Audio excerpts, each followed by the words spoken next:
Hola a todos, ¿cómo están? Conforme a su votación, pues vamos a hablar de los artículos que creo yo son más importantes que se presentaron en el ACC24 Scientific Sessions. Fueron muchísimos artículos, traté de escoger los que creo yo más impactan en lo que realmente nosotros hacemos y vemos. Entonces, pues espero que les guste. Como son varios artículos, voy a partir en esto en dos videos. En este primer video vamos a hablar de los artículos que creo yo impactan directamente y casi que hacen ya un cambio en el manejo de cosas que hacemos rutinariamente. Y en el segundo video vamos a hablar acerca de los que no hacen ese cambio directo, pero sí abren la posibilidad a que potencialmente pueda ocurrir. Cabe aclarar que aquí estoy haciendo un análisis de estos estudios un tanto superficial y basado pues como en mi experiencia de leer estudios. No tengo ninguna formación en epidemiología ni nada por el estilo, pero voy a tratar de mencionarles porque creo que son importantes, que cambian en nuestra práctica y qué problemas vería de pronto en cada uno de estos estudios. Entonces, pues nada, espero que les guste y empecemos con este primer video. El primer artículo y el que creo yo que es más importante que todos conozcamos es el Reduce AMI. Se publicó en el New England Journal of Medicine.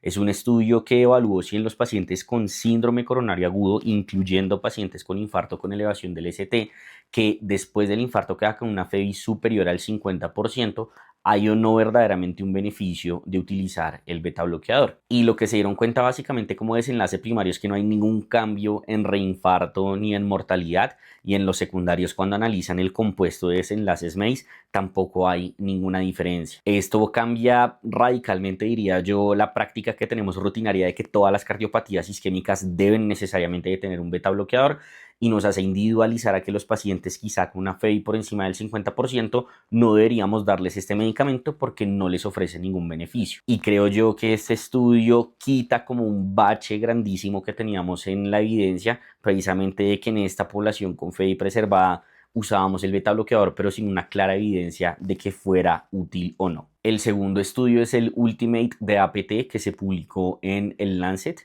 Este es un estudio que cogió a pacientes con síndrome coronario agudo, aproximadamente un 30% de ellos con infarto con elevación del ST, y lo que hizo fue aleatorizarlos a 1 versus 12 meses de terapia antiagregante dual.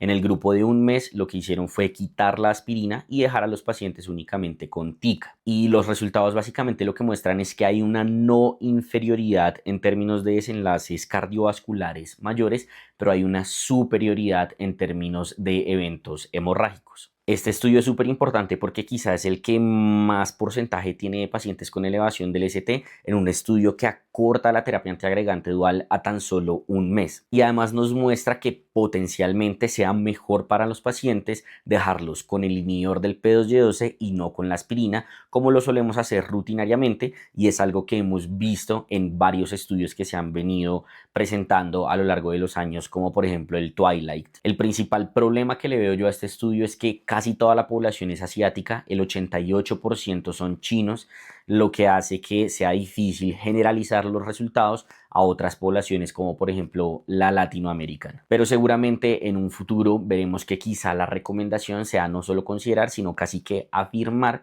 retirar la aspirina y dejar a los pacientes con inhibidor de P2Y12 y pensar cada vez más en tiempos más cortos de terapia antiagregante dual. El tercer estudio es el MINT, que se publicó en el New England Journal of Medicine. Lo que hicieron en este estudio fue aleatorizar a pacientes con síndrome coronario agudo, en donde más o menos el 20% tenían un infarto con elevación del ST, y había una distribución casi que de 50-50 de infarto tipo 1 y tipo 2, a transfundirlos con un umbral liberal de 10 gramos por decilitro versus uno restrictivo de 7 a 8 gramos por decilitro. Los resultados mostraron que no hubo ningún tipo de diferencias en términos del desenlace primario que tenían ellos, que era mortalidad y reinfarto a 30 días. Sin embargo, cuando hacen un análisis por subgrupo únicamente de los pacientes con infarto tipo 1, sí hay una diferencia en términos de mortalidad, ya que el intervalo de confianza no cruza la unidad y muestra un potencial daño con el uso de un umbral restrictivo. Es importante mencionar que esto también ya se había visto más o menos en el estudio Reality que se había publicado en el JAMA, donde también utilizando un umbral liberal versus restrictivo no había habido diferencias, pero sí se había evidenciado una tendencia a generar daño cuando se utiliza un umbral restrictivo. Así que si bien no lo podemos afirmar, quizá podemos estar un poco más seguros de lo que creo yo todos hacemos en nuestra práctica diaria, y es que en los pacientes infartados nos vamos más precisamente hacia el umbral liberal para transfundirlos, y quizá esto tenga aún más fuerza en los pacientes con infarto tipo 1. Y el último estudio es el Impact MI, publicado en el New England Journal of Medicine, que básicamente lo que hizo fue en los primeros 14 días post síndrome coronario agudo, iniciar empaglifosina a los pacientes para ver si había o no algún beneficio de la misma.